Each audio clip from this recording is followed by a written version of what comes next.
नमस्कार। आज इस वीडियो में हम क्लास 9th की बुक कृतिका के पाठ माटी वाली के बारे में पढ़ेंगे, जिसके जो रचनाकार है वो है विद्यासागर नौटियाल। और अपनी इस कहानी माटी वाली के माध्यम से उन्होंने विस्थापना की जो समस्या है उसको उजागर किया और बहुत ही मार्मिक तरीके से इसका वर्णन इन्होंने अपनी इस कहानी में किया है। तो बिना किसी देरी के हम पाठ की ओर बढ़ते हैं। और पाठ की ओर बढ़ने से पहले सबसे पहले मैं आपसे यही कहना चाहूंगी छात्रों कि अगर आपने अभी तक मेरे चैनल को सब्सक्राइब नहीं किया है तो कर लीजिए, ताकि आगे आने वाले वीडियोस के अपडेट सबसे पहले आपको मिले। साथ ही साथ वीडियो को पूरा जरूर देखें ताकि आप चैप्टर को, इस पाठ को अच्छी से और भली भांति समझ पाए, ताकि आप कभी भी इस पाठ को ना भूलें। तो चलिए हम पाठ की ओर बढ़ते हैं। इस पाठ में एक माटी वाली यानी जो महिला है, एक महिला है जिसका नाम है माटी वाली। उसका नाम माटी वाली नहीं है, वो मिट्टी बेचने का काम करती है, गांव-गांव मिट्टी पहुंचाने का काम करती है, इसलिए सब उसको माटी वाली कहकर ही पुकारते हैं। तो यहीं पर पाठ की सार्थकता हमें पता चल जाती है कि पाठ का नाम किस आधार पर रखा गया है। पाठ की ओर बढ़ते हैं कि टिहरी के सेमल का तप्पड़ मोहल्ले के आखिरी घर की खोली में पहुंचकर माटी वाली ने अपना कनस्तर उतारा। और उस गांव में पहुंचकर माटी वाली जो थी, जो उसने सर पे एक बर्तन रख रखा था जिसे कनस्तर कहते हैं, उसमें उसने मिट्टी भर रखी थी और वो उसने उस घर पहुंचकर उस बर्तन को उतारा। टिहरी शहर में सब उसे जानते हैं तथा वह सबको जानती है। उसको सब क्यों जानते हैं? क्योंकि वो मिट्टी देने का काम करती है। अब आप यहाँ पे अंदाजा लगा लीजिए कि मिट्टी क्यों ज़रूरी है? क्योंकि वो एक तरीके से गाँव है, तो वो नदियों के बीच में वो जो है गाँव बसा हुआ है, जिसकी वज़ह से क्या है कि गाँव की जो गाँव के जो घर वग़ैरह होते हैं वो मिट्टी से लिपा-पोती की जाती है उनमें।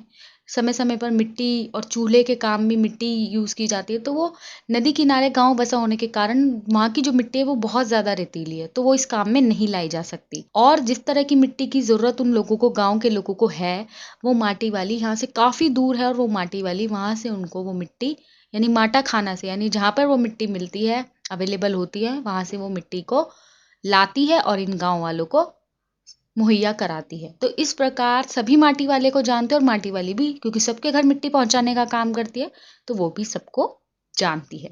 वह सबको लीपने वाली लाल मिट्टी पहुँचाती है और सबके लिए वो मिट्टी का लाने का काम करती है। उसी कारण लोगों के चूल्हे जलते हैं। उसके बिना लोगों को लिपाई की समस्या पैदा हो सकती है। और अगर माटी वाली मिट्टी लाकर ना दे तो इसकी वजह से वहाँ रहने वाले लोगों को अपने चूल्हों की लिपाई और अपने घर की लिपाई की समस्या उत्पन्न हो सकती है, क्योंकि लोगों के पास इतना भी समय नहीं है और इतनी दूर जाकर कौन मिट्टी लेकर आए। तो उनके लिए कार्य माटी वाली कर देती है और उसको वो उसके जो भी पैसे या जिस भी तरीके से वो उसको मदद कर सकते हैं वो करते हैं। लाल मिट्टी पहुंचाने वाली वह अकेली औरत है और जो माटी वाली है वह अकेली औरत है। उसके अलावा ये कार्य कोई और नहीं करता। शहर में कहीं माटा खाना है नहीं।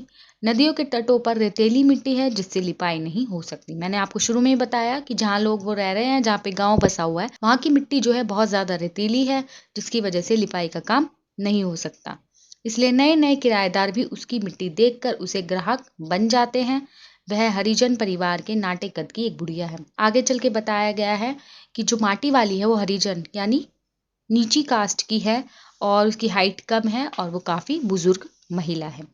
और साथ ही साथ जो ये माटी वाली है उसका एक पति भी है जो भी काफ़ी बुजुर्ग है, वो बीमार रहता है, इसलिए सारा उसको अपने घर को चलाने का कार्य किसको करना पड़ता है? माटी वाली को करना पड़ता है।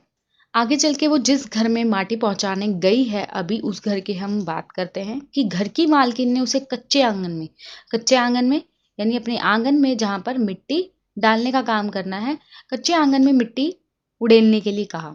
माटी वाली ने अपना करस्तर एक कोने में उड़ेल दिया, यानी सारी मिट्टी उसने वहां पर गेर दी। मालकिन ने उसे खाने के लिए 2 रोटियां दी और उसके लिए चाय लाने रसोई में चली गई। अब मालकिन ने, यानी जिसके घर वो मिट्टी पहुंचाने का काम करने गई है, उस मालकिन ने उसको 2 रोटियां खाने के लिए दी और उसके लिए रसोई में से चाय लेने चली गई। अब वह जब रसोई में चाय लेने गई है तो पीछे से माटी वाली ने इधर उधर देखा और एक छोटी रोटी को सिर पर रखे कपड़े में लपेट लिया। और उसने क्या किया कि उसने एक रोटी जो थी, उसके सिर पे जो कपड़ा था, उसने उस एक रोटी को उस कपड़े में लपेट लिया। यानी मालकिन ने 2 रोटी दी थी लेकिन एक रोटी उसने छिपा ली। अब उसने क्यों छिपाई? ऑब्वियस है, यहाँ से उसकी गरीबी का, उसकी मजबूरी का पता चलता है। साथ ही साथ वो काम भी करती है और उसका पति भी जो है बीमार है, अब घर जाके उसको ही खाना बनाना पड़ता होगा, तो उसने अपने बूढ़े यानी अपने हस्बैंड के लिए एक रोटी रख ली। मालकिन आने पर वो मुंह यूं चलाने लगी मानो रोटी खा रही है और वो उसके सामने एक्टिंग करने लगी कि एक रोटी तो मैं खा भी गई। उसने सोचा कि वह एक रोटी अपने बुड्ढे को दे देगी और उसने सोचा माटी वाली ने कि वो एक रोटी अपने हस्बैंड को दे देगी। मालकिन ने उसे चाय देकर कहा कि वह चाय के साथ रोटी खा ले। आज साग नहीं है, साग यानी सब्जी नहीं है, कि तू आज रोटी जो है चाय के साथ खा ले, आज सब्जी नहीं है। फिर माटी वाली इस पर जवाब देती है कि चाय भी तो बहुत अच्छा साग है और वो कहती है कि चाय भी बहुत अच्छा ऑप्शन है रोटी के साथ खाने के लिए।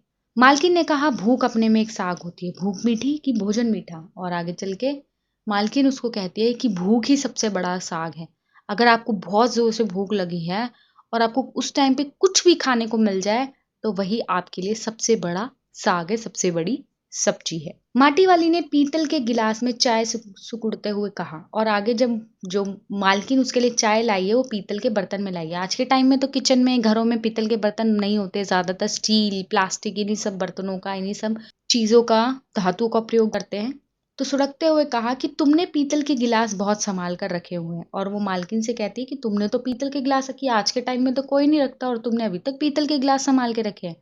मालकिन बोली पुरखों की चीजों में से सबको मोह होता है और ये मेरे बड़े बुजुर्गों के बर्तन हैं और मुझे इनसे काफी अटैचमेंट है, इसलिए मैं इस बर्तन को कभी नहीं बेचती और मैंने इन बर्तनों को नहीं बेचा। क्या होता ज्यादातर जब बुजुर्ग चले गए तो उनकी चीजों को क्या करते हैं हम, कम मोल भाव में बेच देते हैं कि चलो अब वो नहीं है, अब किसको जरूरत है, किसको रिक्वायरमेंट है। लेकिन उसने एक निशानी के तौर पर, एक याद के तौर पर उन बर्तनों को अभी भी संभाल कर रख रखा और वो कहती है कि मैंने अभी तक इनको नहीं बेचा। मैं तो ये सोचकर पागल हो जाती हूँ कि इस उम्र में इस टिहरी शहर को छोड़कर हम कहाँ जाएंगे। माटी वाली बोली जमीन जायदादों के मालिक तो किसी न किसी ठिकाने पर चले ही जाएंगे, परंतु मेरा क्या होगा, मेरी तरफ कोई देखने वाला भी तो नहीं है।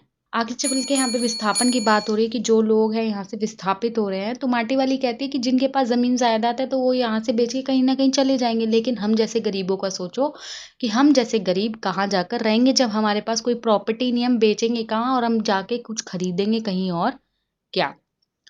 इतने पे चाय पीकर माटी वाली दूसरे घर में मिट्टी देने चली गई। वहां से मिट्टी ले आने का आदेश मिला था और साथ में 2 रोटियां भी मिली और 2 रोटियां पहले मिल चुकी थी और 2 रोटियां बाद भी और मिली। उसने उन्हीं भी कपड़े के छोर में बांध लिया और उसने उन 2 रोटियों को भी अपने पास रख लिया। अब क्या था, माटी वाली को 2 रोटियां और मिल गई थी। अब माटी वाली जो है अपने घर की ओर चल दी और माटी वाली का जो घर था वो शहर से काफी दूर था, तो पैदल पहुंचने में उसे 1 घंटा लगता था। वह चलते चलते सोच रही है कि घर जाकर पहले प्याज को पीस कर तलूंगी, फिर बूढ़े को खाने को दूंगी, कैसी मेरी इंतजार में बैठा रहता है। और वो अपने हस्बैंड के बारे में सोच रही है। रोज की उसकी यही दिनचर्या है, वह मिट्टी खोदने पहुंचाने और वापस आने में रात कर देती है। उसके पास ना अपना खेत है ना जमीन है और वो काफी गरीब है, उसके पास अपना कुछ भी नहीं है। उसकी झोपड़ी ठाकुर की जमीन पर खड़ी है और जहां वो रहती है, जो उसकी झोपड़ी है, वो कोई ठाकुर है, कोई जमींदार है, उसकी जमीन पर वो उसकी झोपड़ी खड़ी है, जिसके बदले में उसे बेकार ढोनी पड़ती है, जिसके बदले में उसको बहुत सा फ्री का काम करना पड़ता है। ये सोचते सोचते वह घर पहुंची तो बुढ़ा जो था मर चुका था और ये सोचते हुए वह जा रही थी कि वो उसको प्याज की सब्जी बना के खिलाएगी, रोटी आज उसके पास है।